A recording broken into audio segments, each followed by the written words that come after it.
DN नगर ते मंडाळे metro 2B हा महत्त्वाचा प्रकल्प आहे, परंतु ज्या पद्धतीने हा प्रकल्प 2022 मध्ये पूर्ण होणं अपेक्षित होतं, हा 2024 मध्ये सुद्धा प्रकल्प पूर्ण झालेला नाही। आम्ही माहिती अधिकारमध्ये जेव्हा माहिती मागितली तेव्हा मला असं त्यांनी सांगितलं की DN नगर ते मंडाळे याच्या स्थापत्य कामामध्ये जवळपास 250 कोटीची वाढ झालेली आहे।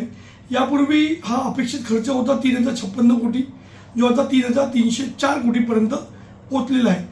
DN नगर ते MTNL हा एक भाग आहे।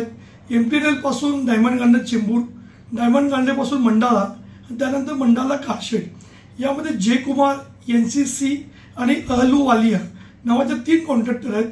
त्यांच्यावरती जवळपास त्यांनी 1.92 कोटी रुपयाचा दंड आकारलेला आहे आणि जो कारशेड आहे त्याच्यामुळे जवळपास 70 कोटीची वाढ झालेली आहे।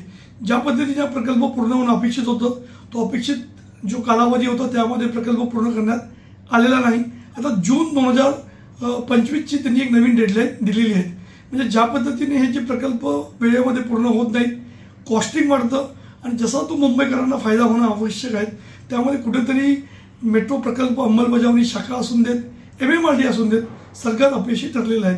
आमच्या सरकारकडे एवढीच मागणी आहे की अशा प्रकल्पावरती नियंत्रण करणं आवश्यक आहे, जेणेकरून आत्ताची नवीन डेडलाईन देण्यात आलेली आहे त्यामध्ये प्रकल्प पूर्ण होणे आवश्यक आहे।